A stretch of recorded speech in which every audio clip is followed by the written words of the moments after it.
Hello student. मेरा नाम यशवंत कुमार सिंह है और मैं पिछले 18 वर्षों से दिल्ली में मुखर्जी नगर में आईएएस वालों बच्चों के लिए या यूपीएससी की मैं तैयारी करवा रहा हूं मैं। और मेरे पढ़ाई में लगभग 100 प्लस बच्चों का आईएएस में सिलेक्शन हो चुका है और 500 प्लस विद्यार्थियों का पीसीएस में सिलेक्शन हो चुका है। इन 18 सालों के 18 वर्षों के अध्यापन के दौरान मैंने जो अनुभव प्राप्त किया, आज अनुभव आपके साथ शेयर करना चाहता हूं। हेलो स्टूडेंट, आज हम लोग चर्चा करेंगे यूपीएससी या पीसीएस। यूपीएससी या पीसीएस की बात करें, अधिकांश विद्यार्थियों का एक ख्वाब है, एक सपना है। ये मैं इस आधार पर कह सकता हूं कि आईआईटी और आईआईएम के अनेक विद्यार्थी लाखों का पैकेज छोड़कर यूपीएससी की तैयारी करने के लिए आ रहे हैं।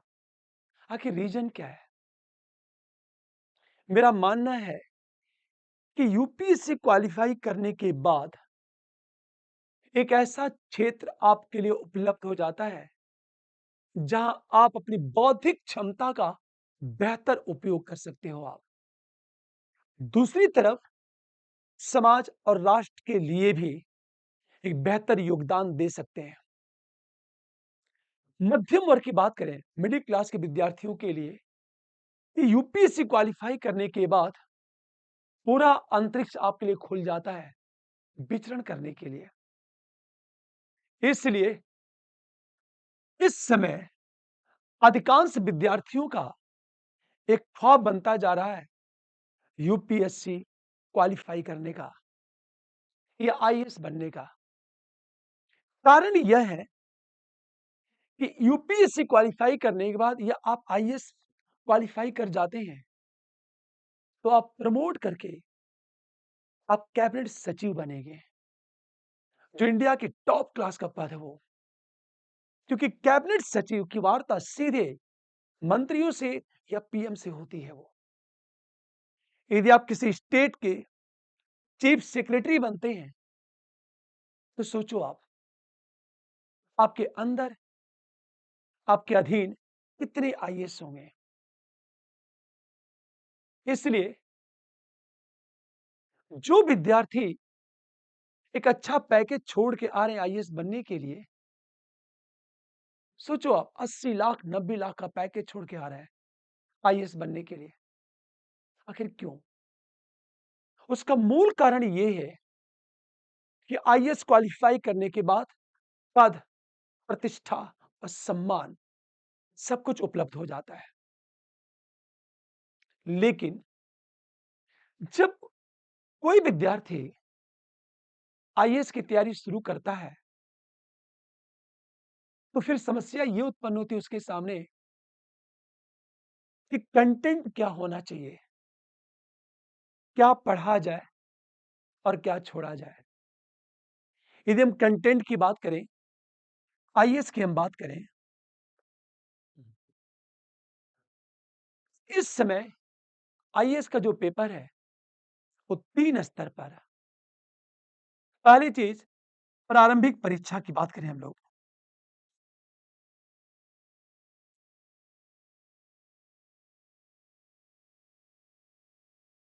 दूसरी बात हम मुख्य परीक्षा की बात करें, मेंस एग्जाम, और तीसरी चीज साक्षात्कार।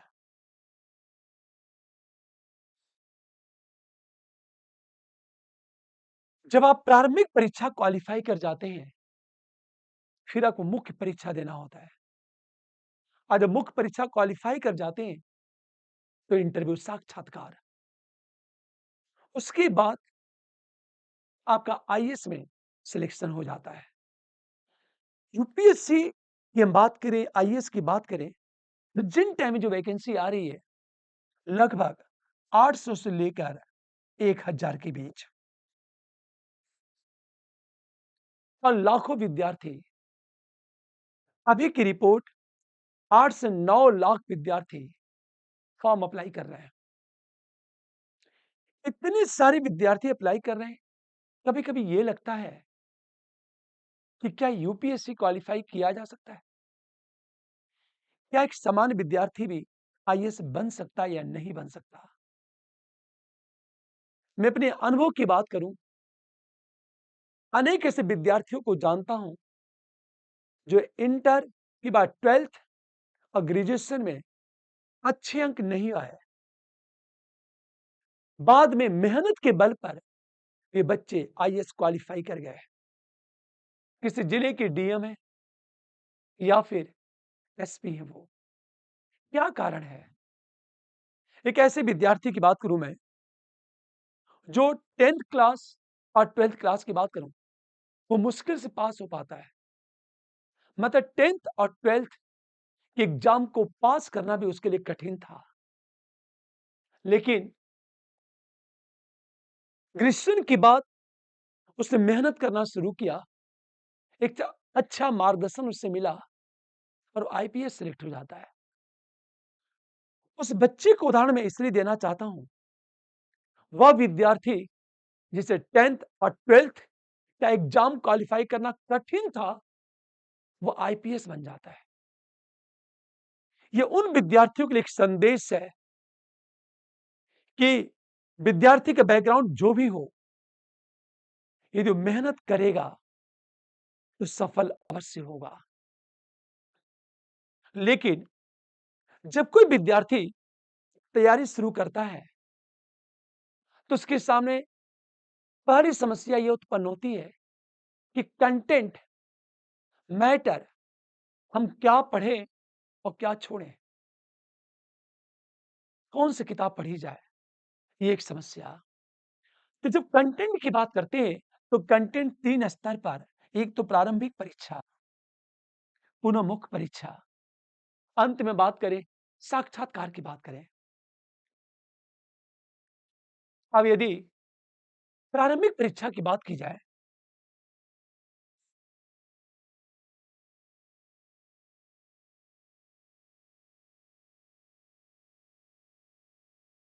प्रारंभिक परीक्षा के एग्जाम की बात करें, तो वर्तमान में प्रारंभिक परीक्षा के प्रारंभिक परीक्षा के 2 पेपर हैं। एक सामान्य अध्ययन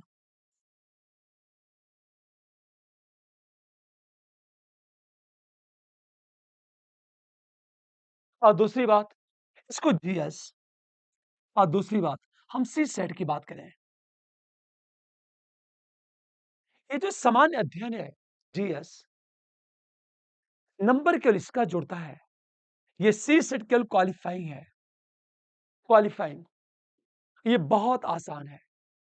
इसमें सामान्यतः कंप्रेhension, मैथ, रीजनिंग, कुछ प्रश्न इंग्लिश से भी होते हैं। लेकिन ये जो सामान्य अध्ययन है, इसी के आधार पर मेरिट बनता है और आप प्रीलिम्स क्वालिफाई करेंगे। अभी की जो स्थिति है कि इसमें जो प्रश्न पूछा जाता है 100 प्रश्न, और सीसेट में इस समय जो प्रश्न पूछे जा रहे हैं लगभग 80 क्वेश्चन। ये लगभग प्रत्येक जो प्रश्न का अंक होता है 2 नंबर का। मतलब ये जो समान अध्ययन है, ये 200 नंबर का होता है। और पिछले कई सालों से हम कट ऑफ की बात करें, ये जो कट ऑफ जा रहा है, मतलब 95 से लेकर 100 की बात करें हम लोग, कई बार जो कट ऑफ है 90 से लेकर 95 की बात करें। इसका अर्थ ये है कि यदि आप 100 प्रश्न में 45 प्लस क्वेश्चन अटेम्प्ट कर लेते हैं, आपका प्रीलिम्स हो जाएगा। केवल 45 क्वेश्चन, 45 प्रश्न। अब सोचो आप, जैसे पिछले साल के कट ऑफ की बात करें, 45, 45, 45 प्रश्न यदि जिन बच्चों के सही थे, उन बच्चों का प्रीलिम्स क्वालीफाई हो गया। 45। पुनः प्रश्न ये उठा, ये जो हम 45 क्वेश्चन की बात करते हैं, 45 मतलब आप 90 नंबर से ऊपर पा जाते हो, 90, 95 या मैक्सिमम 100 नंबर, 200 नंबर में, मतलब 50%, 50% अंक पाकर भी प्रीलिम्स क्वालीफाई किया जा सकता है। अब प्रश्न ये उठा कि प्रीलिम्स क्वालीफाई करना भी कठिन क्यों हो गया है? क्या रीज़न है? हाँ, जो बच्चे प्रीलिम्स बहुत आसानी से क्वालीफाई कर जाते हैं, उनका सोर्स क्या है? क्या पढ़ना चाहिए? आप जब प्रीलिम्स के पेपर को देखेंगे, तो जो प्रीलिम्स का पेपर पूछ रहा है, यूपीएससी, सामान्यतः जो शब्द है प्रीलिम्स का, वो बेसिक टर्मिनोलॉजी से पूछा जा रहा है। फॉर एग्जाम्पल, हो सकता है आपसे क्वेश्चन ये पूछा जाए प्रीलिम्स में कि लोकतंत्र का अर्थ क्या है?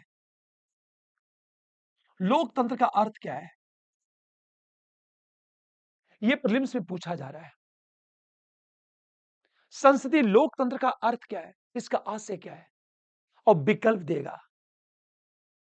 पर प्रीलिम्स का जो प्रश्न सेट किया जाता है, उसका जो विकल्प है, वो विकल्प जो सेट किए जाते हैं यूपीएससी में, मान लिया जाए लोकतंत्र का अर्थ विकल्प है ए, बी, सी और डी की बात करें, ये 4 विकल्प होंगे और चारों जो विकल्प है उसमें बहुत ही माइन्यूट अंतर होगा और यूपीएससी ये पूछेगा कि कौन सा विकल्प सही है।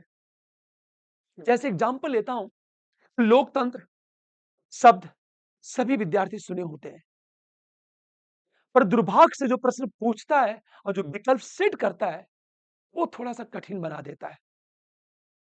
जैसे मैंने कहा लोकतंत्र का अर्थ, जैसे एक विकल्प दे दिया विचार-विमर्श एवं अनुनय,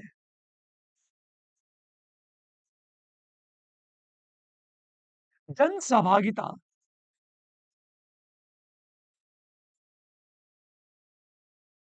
सर्वव्यापी वयस्क मताधिकार,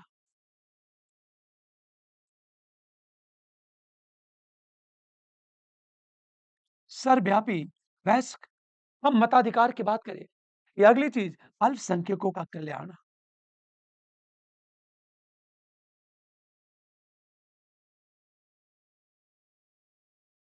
अब एक चीज देखो आप, हम जब लोकतंत्र की बात करते हैं तो चारों के चारों विकल्प सही है, लेकिन किसी एक विकल्प को चुनना है और यूपीएससी में जो प्रश्न सेट किए जाएंगे विकल्प, कि इन चारों विकल्प में सबसे एप्रोप्रिएट, सबसे उचित विकल्प कौन सा है जो लोकतंत्र के मीनिंग को सही तरीके से रिफ्लेक्ट करता है, प्रतिबिंबित करता है।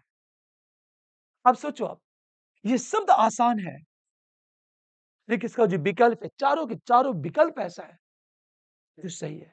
इसमें सबसे बेहतर विकल्प कौन है, ये पूछेगा यूपीएससी आपसे। ये सारी बातें क्यों बताना चाहता हूं कि यूपीएससी के जो प्रश्न पूछे जा रहे हैं, यदि हम 100 प्रश्नों की बात करें, तो 100 प्रश्नों में लगभग 55 से 60 क्वेश्चन ऐसे पूछे जा रहे हैं जो केवल एनसीईआरटी बेस्ड है। एनसीईआरटी, यदि आपका एनसीईआरटी, आपने एनसीईआरटी को बहुत अच्छे तरीके से तैयार कर लिया, तो आपका प्रीलिम्स क्वालीफाई हो जाएगा। प्रीलिम्स क्वालीफाई करने के लिए आपको कितने क्वेश्चन सही करने हैं? लगभग 45 से लेकर 50 तक। और जो बेसिक क्वेश्चन पूछे जा रहे हैं, लगभग 55, 55 से लेकर 60 तक। एनसीईआरटी, प्रीलिम्स, जीएस में geography, economics, Indian polity, science, history, ये सारे टॉपिक की बात करें हम लोग, और प्रत्येक टॉपिक से जो प्रश्न पूछता है, टर्मिनोलॉजी से पूछ रहा वो। विशेषकर हम इकोनॉमिक्स की बात करें या इकोलॉजी की बात करें। पहली चीज, यदि आपका एनसीईआरटी अच्छी तरह तैयार है, तो यकीन करो आप प्रीलिम्स बहुत अच्छी तरह क्वालिफाई कर जाओगे। लेकिन कई बार यूपीएससी करता क्या है, कुछ प्रश्न को करंट से अपडेट कर देता है। जैसे इकोलॉजी की बात करें, पारिस्थितिकी और पर्यावरण की बात की जाए और इकोनॉमिक्स की बात करें। इकोनॉमिक्स और इकोलॉजी की बात की जाए, तो ज़्यादातर जो क्वेश्चन है, करंट से जुड़े होते हैं। यदि आप किसी न्यूज़पेपर को रेगुलर फॉलो करते हैं, रेगुलर, आप किसी भी न्यूज़पेपर को फॉलो करो आप, तो मैं ये दावे के साथ कह सकता हूँ कि करंट के क्वेश्चन आपके गलत नहीं होंगे। मैं ये नहीं कहता कि आपको 15 घंटे पढ़ने की आवश्यकता है। आप न्यूज़पेपर पढ़ते हो 1.5 से 2 घंटे और केवल और केवल आपका एनसीईआरटी तैयार है, एनसीईआरटी, वो भी 6 से लेकर 12th की बात करें, 12th तक। यदि 6 से लेकर 12th तक एनसीईआरटी आपका तैयार है, तब प्रीलिम्स क्वालीफाई कर जाओगे आप। प्रश्न ये उठा क्या कि अधिकांश स्टूडेंट के लिए प्रीलिम्स एक बहुत बड़ा हर्डल है, एक बहुत बड़ी बाधा है। क्या रीज़न है? मुख्य कारण ये है कि जो यूपीएससी पूछता है टर्मिनोलॉजी से क्वेश्चन, वे विद्यार्थी उन शब्दों को क्लियर नहीं कर पाते। ये कहा जाए, वे सब रटने की कोशिश करते हैं और असफल होने का मूल कारण ये है कि उन बच्चों को ये नहीं पता कि क्या पढ़ा जाए और क्या छोड़ा जाए।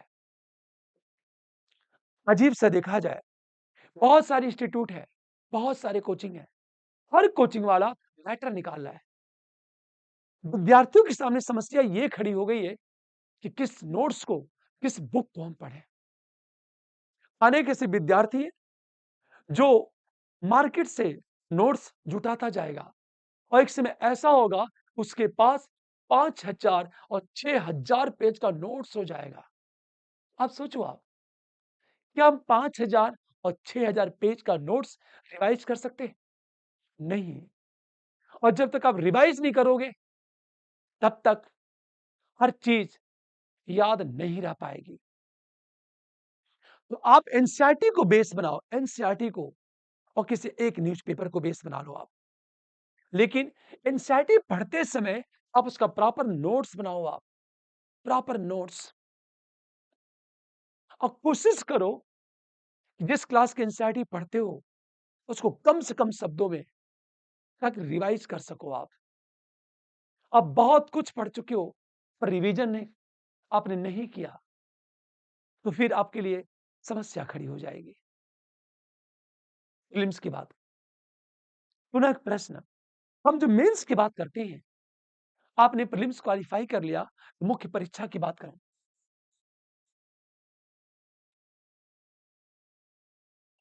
मुख्य, आपने एक लेवल को पार कर लिया, अब आपको मुख्य परीक्षा, मेंस का एग्जाम देना है।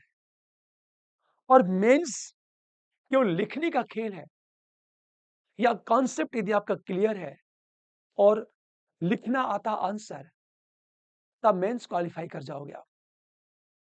मैं अनेक ऐसे विद्यार्थियों को जानता हूं जो 12 मेंस और 13 मेंस दे चुके हैं, पर मेंस नहीं हो रहा है। क्या कारण है कि 13 मेंस देने के बावजूद उनके लिए मेंस एक बहुत बड़ी समस्या है? क्या रीजन है? एक चीज सोचो आप, मैं एक बच्चे के एग्जांपल लेता, एक विद्यार्थी का।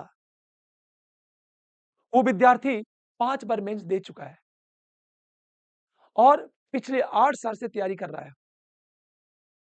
8 साल से तैयारी कर रहा था, 5 बार मेंस दे चुका था, लगभग बीसों लाख रुपए खर्च कर चुका था।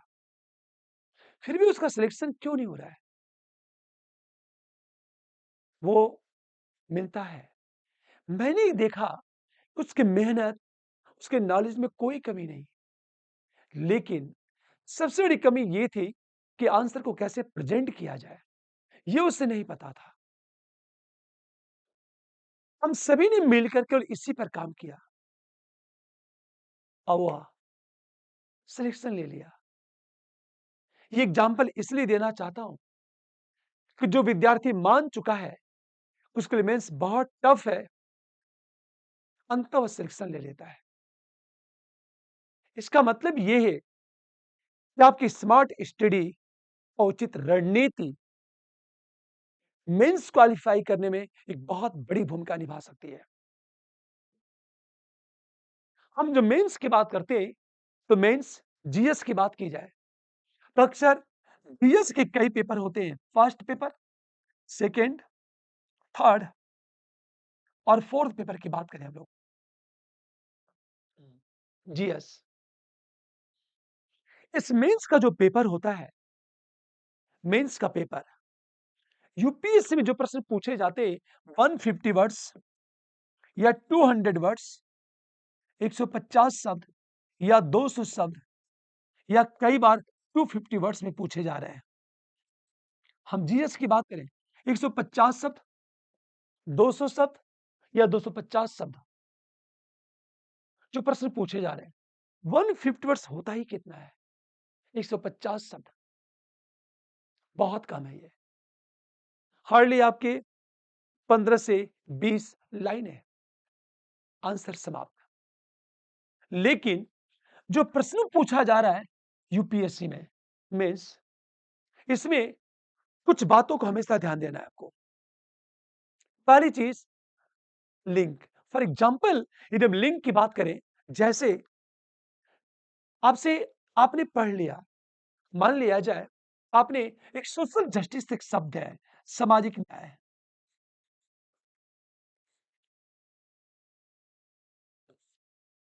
एक सोशल जस्टिस है। मान लिया जाए हम महिलाओं की बात करें,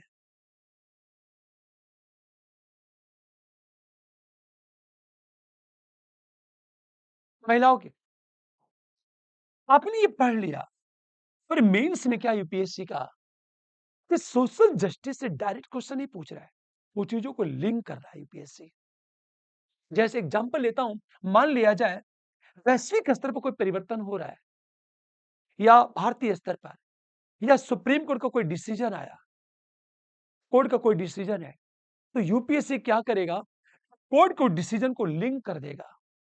फॉर एग्जांपल, मान लिया जाए मैरिज रेप की बात करें हम लोग, मैरिज रेप का मुद्दा, या आपने अक्सर सुना होगा पिछले कई दिनों से चर्चा में समलिंगी विवाह की बात करें हम लोग, समलिंगी विवाह या समलैंगिक विवाह की बात करें, ये इस समय चर्चा में है। अब देखो, ये करंट का इश्यू है, करंट का। आप किसी एक न्यूज़पेपर को फॉलो करते हो, ये सारे टॉपिक बहुत आसानी से तैयार किए जा सकते हैं। अब यूपीएससी क्या करेगा, समलैंगिक विवाह की बात करेगा। सुप्रीम कोर्ट कोर्ट का कोई डिसीजन आ चुका है, तो यूपीएससी क्या करेगा, उस समलैंगिक विवाह को सीधे सोशल जस्टिस से जोड़ देगा या कई बार आपका विचार पूछेगा। जैसे एक छोटे से एग्जांपल लेता हूं मैं, आपसे एक सिंपल क्वेश्चन ये पूछ सकता वो यूपीएससी कि हाल ही में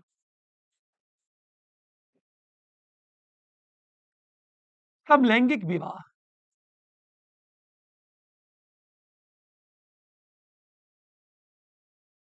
एक संवेदनशील मुद्दा बना हुआ है।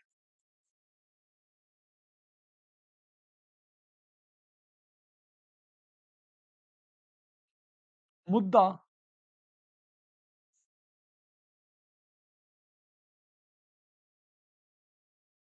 बना हुआ है। अब देखो आप, क्या आपको लगता है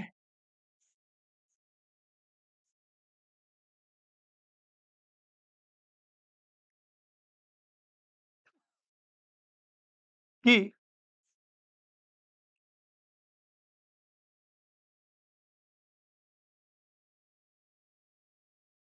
समलैंगिक विवाह को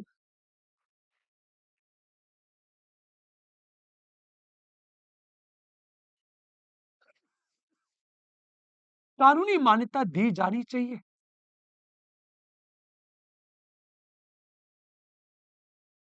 तर्क प्रस्तुत करें।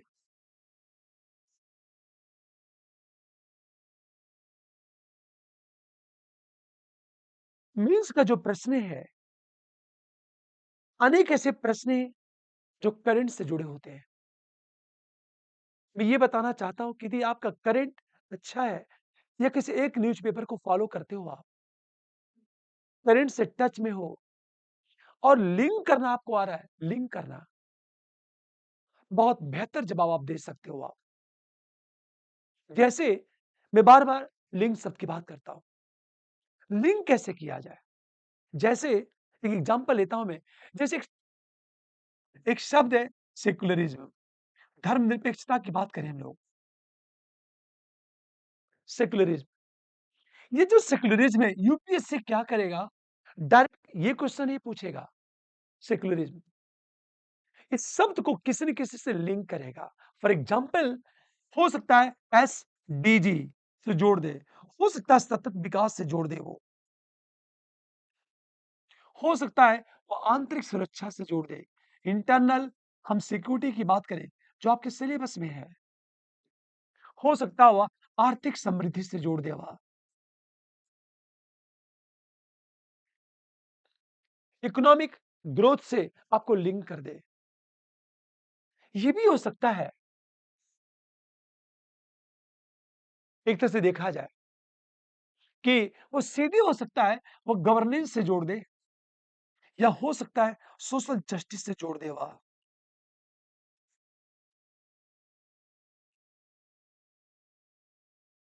मेरे कहने का अर्थ ये है, जब आप किसी टॉपिक को पढ़ें, तो उसके जितने डायमेंशन है, वो सभी आयामों का अध्ययन कर लो आप। आप डायमेंशन का अध्ययन करो आप। क्योंकि यूपीएससी क्या कर रहा है, आपके सिलेबस में जो लिखा हुआ है, डायरेक्ट वो क्वेश्चन नहीं पूछ रहा है, उसके डायमेंशन से क्वेश्चन उठा रहा है। फॉर एग्जाम्पल जैसे मान लिया जाए ये चर्चा में है धर्मनिरपेक्षता, तो वो क्या करेगा, इस शब्द को सीधे सोशल जस्टिस से लिंक कर देगा वो। और इसे आप सीख गए, लिंक करना आपको आ गया, यकीन करो मेंस आपका नहीं रुकेगा। ये मैं बात इसलिए कहना चाहता हूं कि किसी एक पेपर को फॉलो करते हो तो करंट के टच में हो आप, एनसीईआरटी आपका तैयार है, लिंक करना आ गया तो फिर आपके लिए मेंस क्वालीफाई करना बहुत आसान हो जाएगा, बहुत आसान।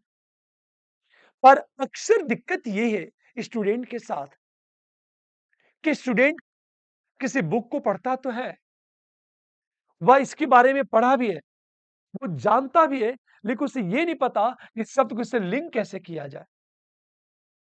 फॉर एग्जाम्पल एक न्यायपूर्ण समाज के निर्माण के लिए, न्यायपूर्ण समाज के निर्माण के लिए धर्मनिरपेक्षता एक प्राथमिक शर्त है।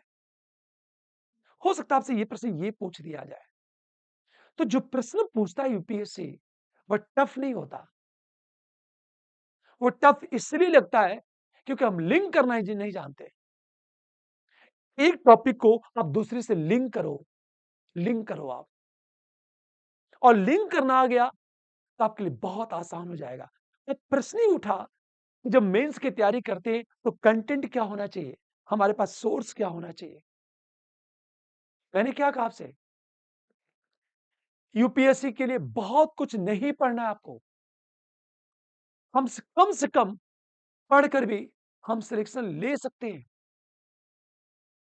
लेकिन स्मार्ट स्टडी बहुत जरूरी है और ये पता होना चाहिए कि हम क्या पढ़ें और क्या छोड़ें। यदि ये पता नहीं है, एक चीज सोचो आप, मेहनत हर कोई करता है, पर कुछ लोग क्यों सफल होते हैं और अधिकांश लोग असफल क्यों होते हैं? सफल होने वाले को गुण क्या है और जो असफल होते हैं उनकी असफलता का मुख्य कारण क्या है? जो विद्यार्थी सफल होते हैं वह स्मार्ट स्मार्ट स्टडी करते हैं, और एक सबसे बड़ी चीज, कॉन्सेप्ट को क्लियर करने के साथ वह एक टॉपिक को दूसरे से लिंक करते हैं वो, क्योंकि लिंक करना एक कला है। ये कला आप सीख गए तो आपके लिए यूपीएससी क्वालिफाई करना बहुत आसान हो जाएगा।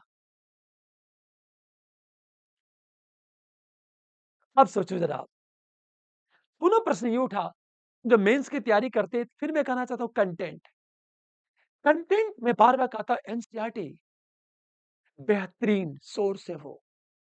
किसी न्यूज़पेपर को फॉलो करो, उसका प्रॉपर नोट्स बनाओ आप। वो आपके लिए बहुत उपयोगी साबित होगा। लेकिन हम ये सब कुछ करने के बावजूद मेंस क्वालीफाई करने का जो अंतिम अस्त्र है, आंसर राइटिंग, उत्तर लेखन। अब आंसर राइटिंग की बात करें, आंसर राइटिंग की बात करें, आंसर हम राइटिंग की बात करें,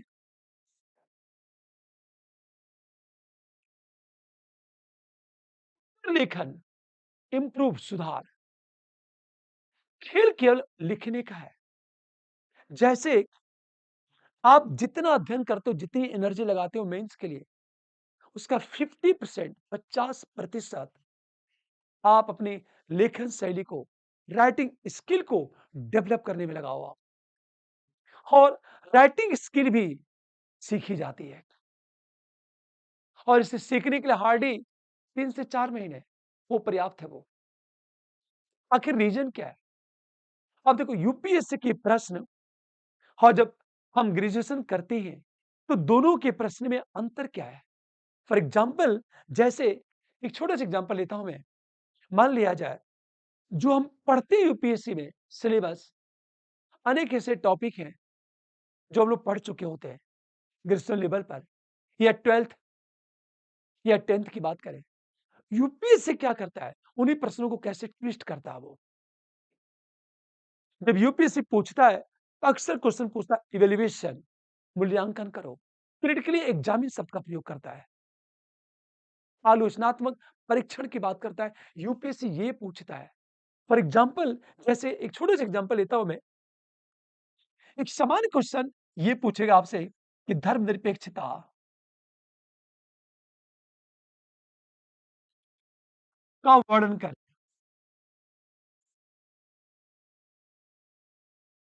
स्ट्रेट फॉरवर्ड। लेकिन इसी प्रश्न को यूपीएससी में जब बनाया जाएगा, सेम क्वेश्चन, टॉपिक वही है। जब ये प्रश्न बनाएगा, इसी क्वेश्चन को कैसे बनाएगा? धर्मनिरपेक्षता,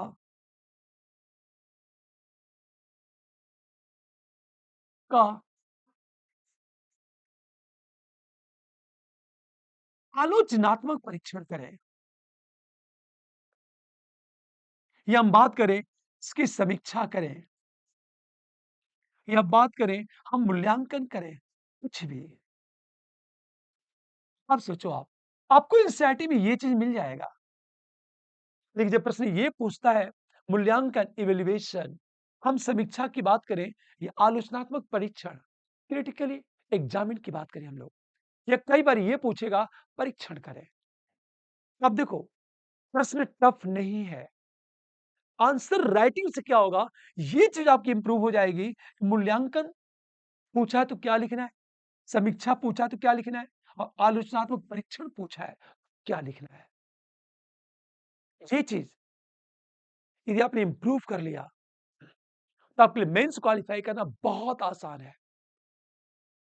और मैं बार बार बच्चों से कहता हूं कि हार्डली 5 से 6 महीने काम करो, 5 से 6 महीने मेंस आप क्वालीफाई कर जाओगे आप। यकीन करो, भीड़ है मार्केट में, भीड़ है। और एक बहुत बड़ी पॉपुलेशन को, विद्यार्थियों को ये नहीं पता है कि आंसर कैसे लिखा जाए, हम किस तरफ पढ़ें, ये नहीं पता है। आप 12 घंटे 14 घंटे पढ़ते हो, तो 14 घंटे पढ़ने से आपका सिलेक्शन नहीं होगा, जब तक आपको यह ना पता हो कि आंसर को कैसे प्रेजेंट किया जाए। और आंसर को प्रेजेंट करना एक कला है, एक कला। इस पर आपको काम करना होगा।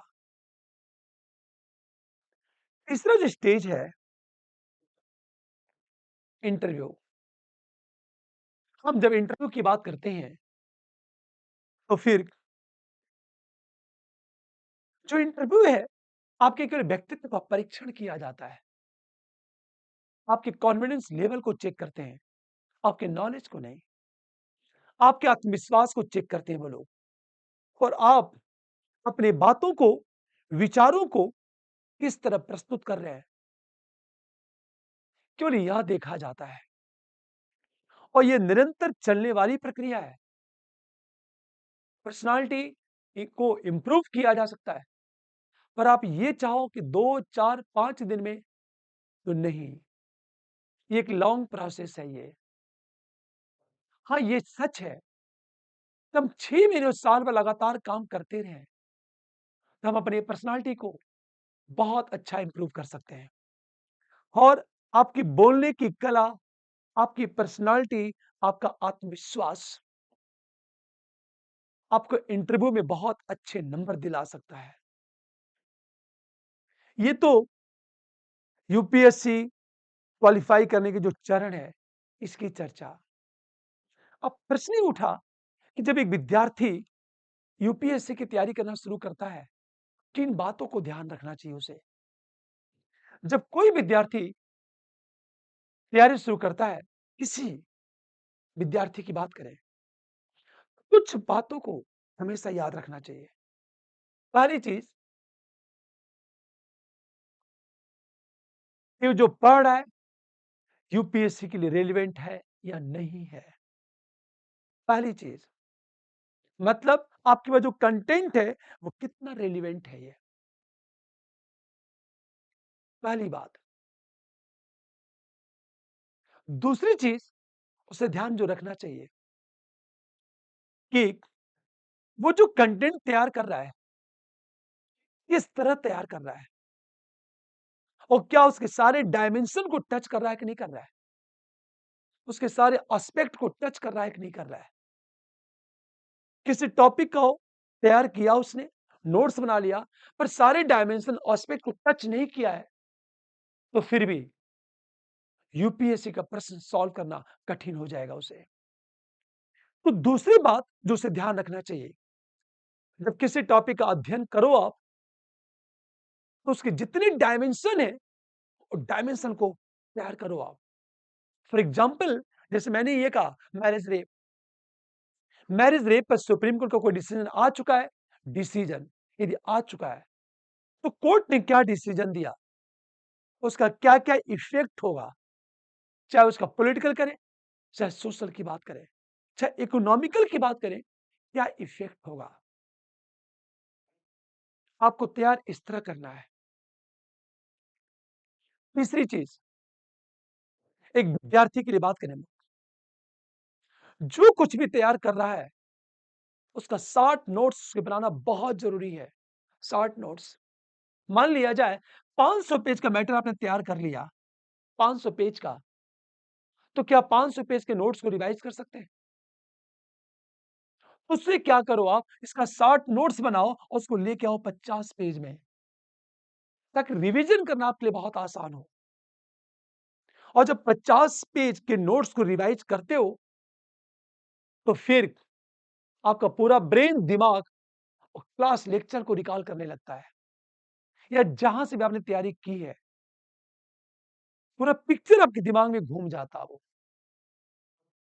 तो सबसे बड़ी चीज, तीसरी बात उसे ध्यान देना चाहिए, शॉर्ट नोट्स तैयार करना चाहिए उसे। और शॉर्ट नोट्स के साथ ये इस बात को जरूर ध्यान दे कि कितने क्वेश्चन यूपीएससी में अब तक पूछे गए पिछले 10 साल में, प्रश्न क्या पूछा गया है और हम सॉल्व करने में सक्षम हैं या नहीं है, इस पर ध्यान देना होगा उसे। सारी बातें। चौथी चीज जो उसको ध्यान देना चाहिए, अनुशासन और मेहनत। हार्ड वर्क, अनुशासन, रेगुलर पढ़ना चाहिए उसे।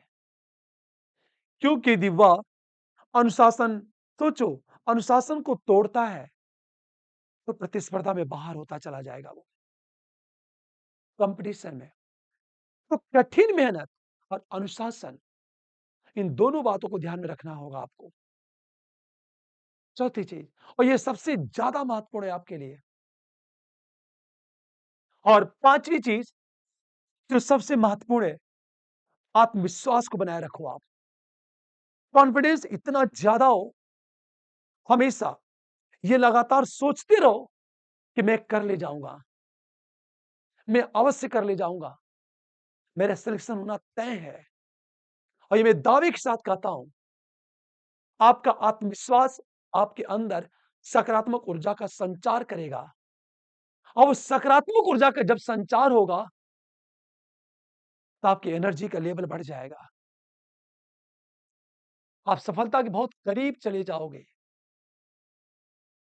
इसलिए जब यूपीएससी की तैयारी करने उतरो या शुरू करो, तो आत्मविश्वास को इतना बढ़ा लो कि मेरा सिलेक्शन होना तय है।